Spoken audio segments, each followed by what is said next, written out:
கடந்த கால வரலாறு, தோற்றம், கலாச்சாரம் ஆகியவற்றை அறியாத மக்கள் வேரற்ற மரம் போன்றவர்கள்.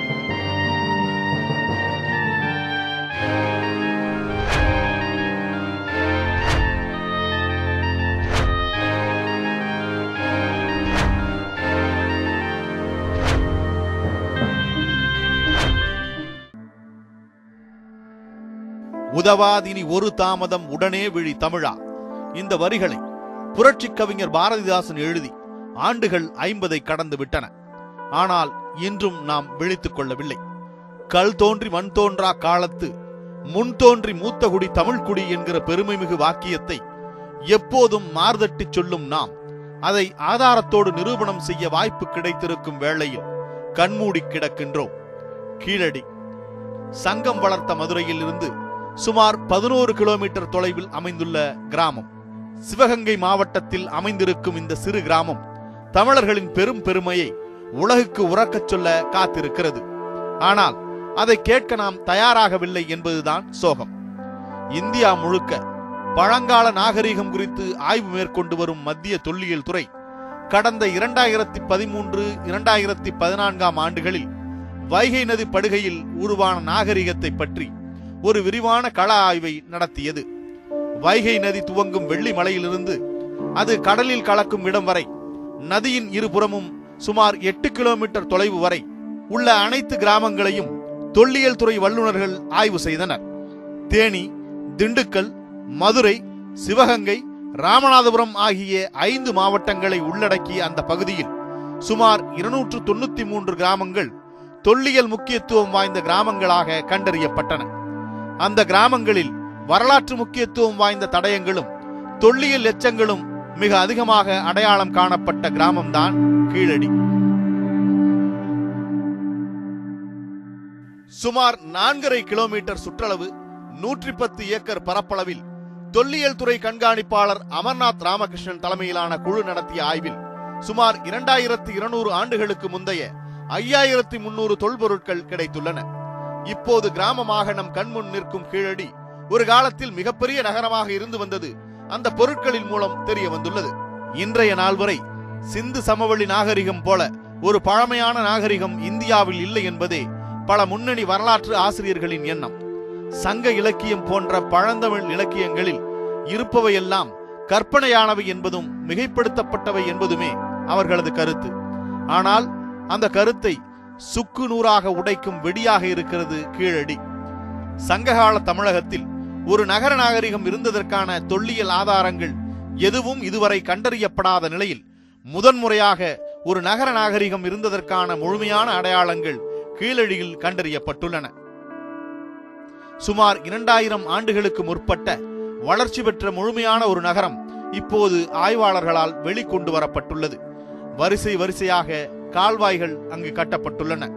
அதன் முகப்பிலே பெரும் தொட்டிகள் உருவாக்கப்பட்டு அந்த தொட்டிக்குள் தண்ணீர் உள் செல்லவும் வெளிச்செல்வதற்குமான வசதிகளும் மேற்கொள்ளப்பட்டுள்ளன. மேலும் அந்த கால்வாய் தடத்தை ஒட்டி சிறியதும் பெரியதுமான 6 உலைகள், கால்வாயின் ஆரம்ப பகுதியில் வட்ட கிணறுகள் உள்ளன. இது மட்டுமல்லாமல் மூடிய வடிகால்கள், திறந்த வடிகால்கள், சுடுமண் குழாய்களிலான வடிகால்கள் என 3 விதமான வடிகால் அமைப்புகள் உள்ளன. இது போன்ற அமைப்பை ஒப்பிடுவதற்கு தமிழ்நாட்டிலோ அல்லது தென்னிந்தியாவிலோ வேறு தொல்லியல் இடங்களே இல்லை என்று அடித்து கூறுகின்றனர் தொல்லியல் வல்லுநர்கள்.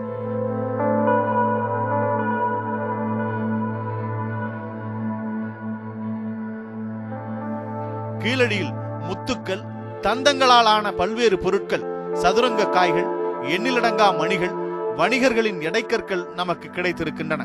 மேலும் கட்டடங்களின் தரைத்தளங்கள், நீண்டு செல்லும் மதில் சுவர்கள் போன்றவற்றுடன் உலர்கழிப்பிடங்கள் போன்ற அமைப்புகள் இருப்பதாகவும் அவற்றை பெண்கள் பயன்படுத்தி இருக்கலாம் என்றும் கூறப்படுகிறது. திறந்த வெளியில் மலம் கழித்தல் என்பது இந்தியாவின் தேசிய பிரச்சனையாக பார்க்கப்படும் நிலையில் சுமார் 2000 ஆண்டுகளுக்கு முன்பே தமிழன் கழிப்பறை கட்டி வாழ்ந்திருப்பது அவன் சுகாதார அறிவுக்கு எடுத்துக்காட்டு. இது தவிர ஆப்கானிஸ்தான் பகுதியைச் சேர்ந்த சூது பவளத்திலான ஆன மணிகளும், ரோமாபுரியை சார்ந்த மட்பாண்டங்களும், வட இந்திய பிராகிருத பெயர்கள் தாங்கிய எழுத்துக்களும் கிடைத்துள்ளன. பானை ஓடுகளில் இதுவரை 73 பிராமி எழுத்துக்கள் கண்டறியப்பட்டுள்ளன. இவையெல்லாம் கீழடி வணிகத்தில் சிறந்த நகரமாக விளங்கியுள்ளது என்பதற்கான சான்றுகள். இத்துடன் ஒரு தொழிற்சாலை இருந்ததற்கான அடையாளமும் கண்டறியப்பட்டுள்ளது. நெசவுக்குரிய தக்கையில் துவங்கி எண்ணற்ற தொழில்நுட்ப கருவிகள் கண்டெடுக்கப்பட்டுள்ளன. தொழிற்சாலை எங்கும் குழாய்கள் பதிக்கப்பட்டிருப்பதால் கையால் கொண்டு செல்ல முடியாத திரவம் ஒன்றை வைத்து அந்த தொழிற்சாலை இயங்கி இருக்கலாம் என்று அனுமானிக்கப்படுகிறது. கீழடியில் கிடைக்கப்பட்ட முக்கியமான கருவிகளில் ஒன்று பானைகளில் எழுதும் எழுத்தாணி.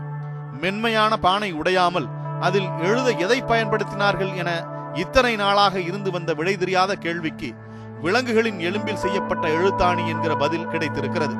மொத்தத்தில் வணிகமும் தொழில்நுட்பமும் கலாச்சாரமும் செழித்தோங்கிய நகரமாக இருந்திருக்கிறது கீழடி.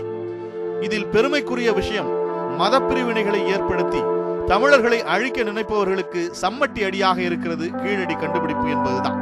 கீழடியில் இதுவரை கிடைத்துள்ள 5300 பொருட்களில் ஒன்று கூட மத அடையாளம் சார்ந்த பொருட்கள் இல்லை.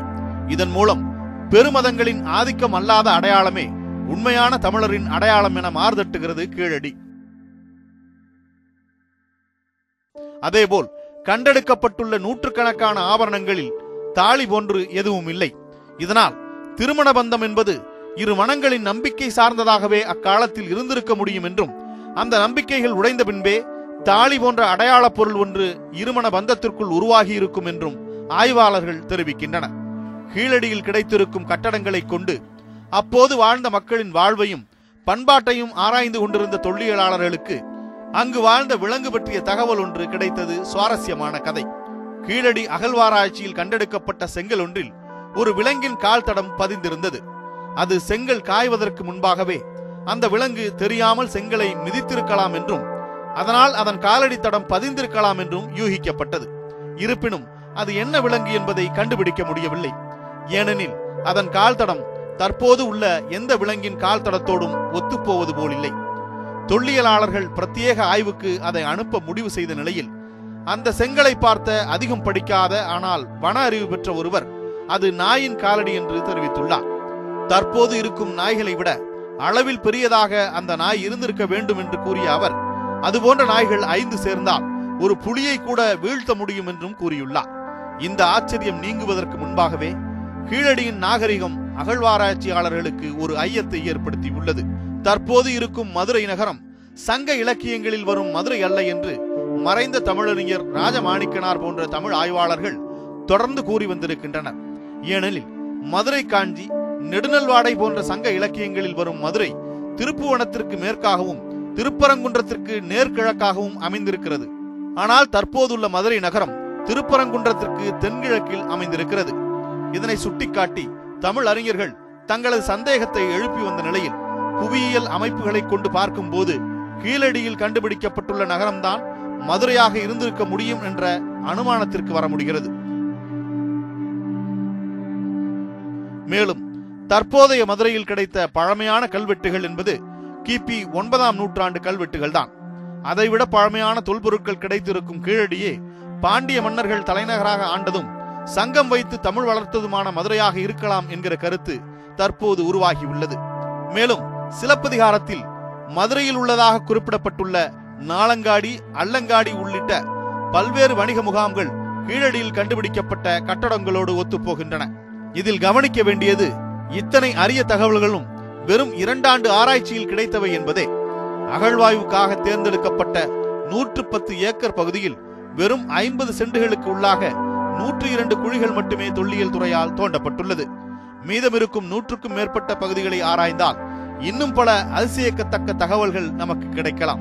ஆனால் அதற்கு மத்திய அரசு தொடர்ந்து முட்டுக்கட்டை போட்டு வருகிறது.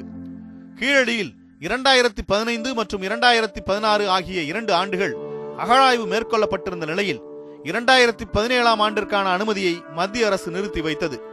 இதற்கான எந்த காரணத்தையும் அது தெரிவிக்கவில்லை.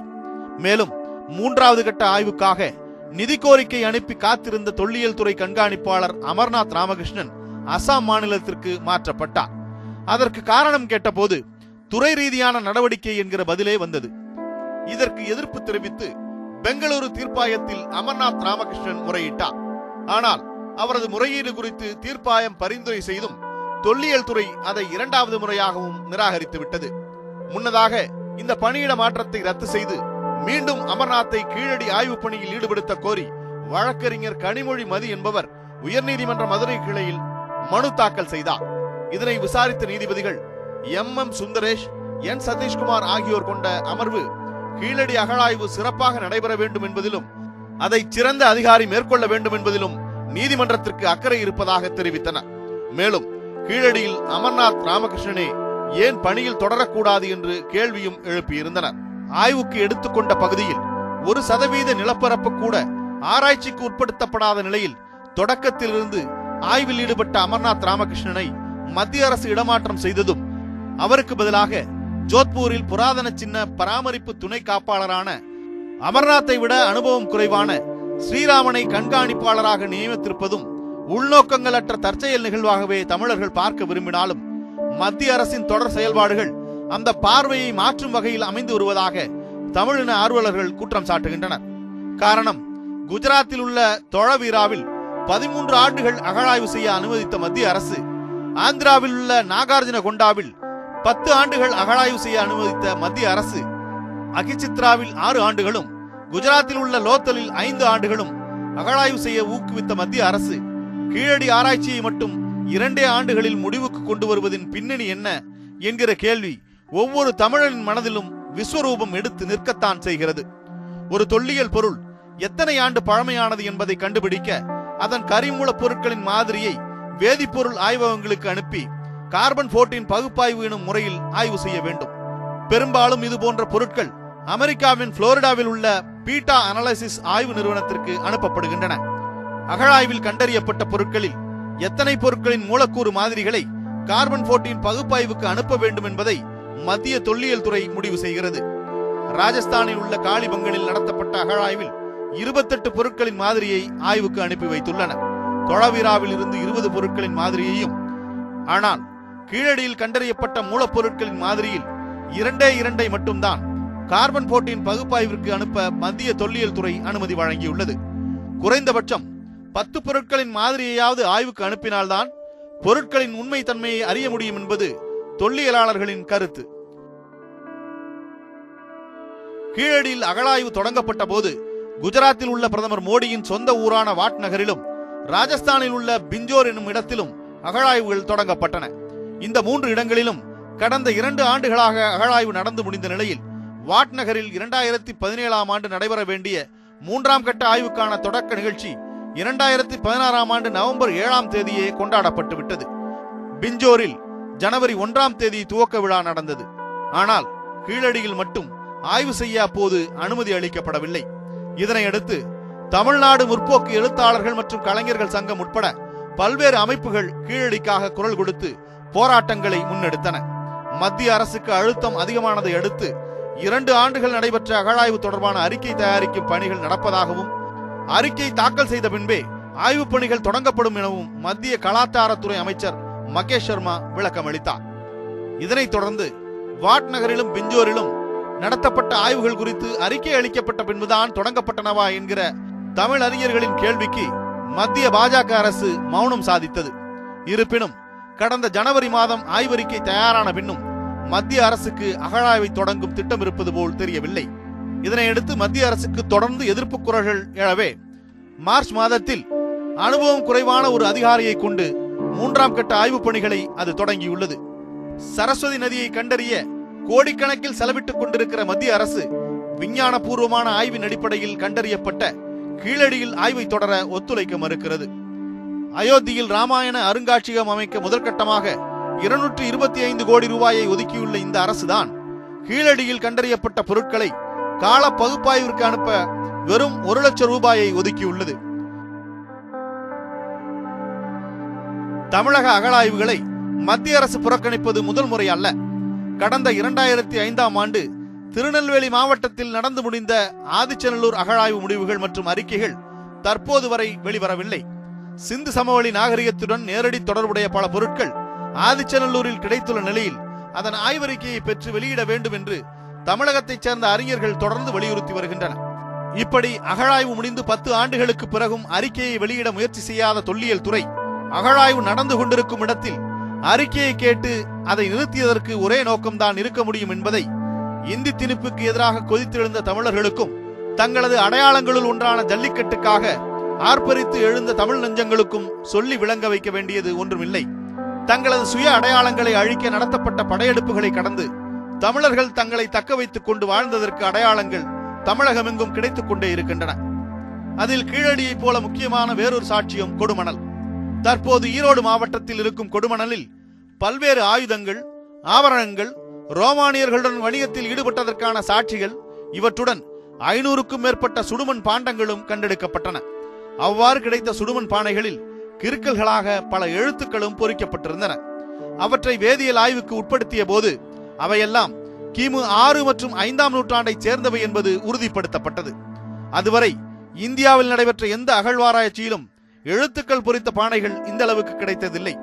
இந்தியாவிலேயே தொன்மையான கல்வெட்டாக கருதப்படுவது பிராமி எழுத்துக்கள் பொறிக்கப்பட்ட அசோகரின் பாறை சாசனங்கள் தான். அவற்றில் எழுதப்பட்ட எழுத்துக்கள் அசோக பிராமி என்று குறிப்பிடப்படுகிறது.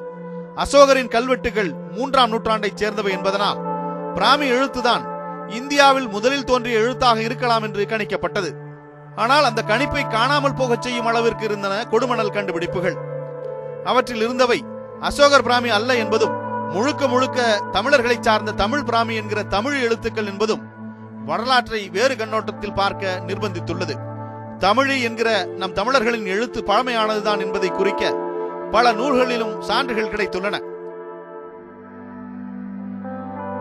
கிமு 1 நூற்றாண்டைச் சேர்ந்த பன்னவயன சுத்தா மற்றும் கிமு 3ஆம் நூற்றாண்டைச் சேர்ந்த சமவயங்க சுத்தா ஆகிய சமண நூல்கள் 18 வகை எழுத்துக்களை குறிப்பிடுகின்றன. அவற்றில் தமிழையும் ஒன்று.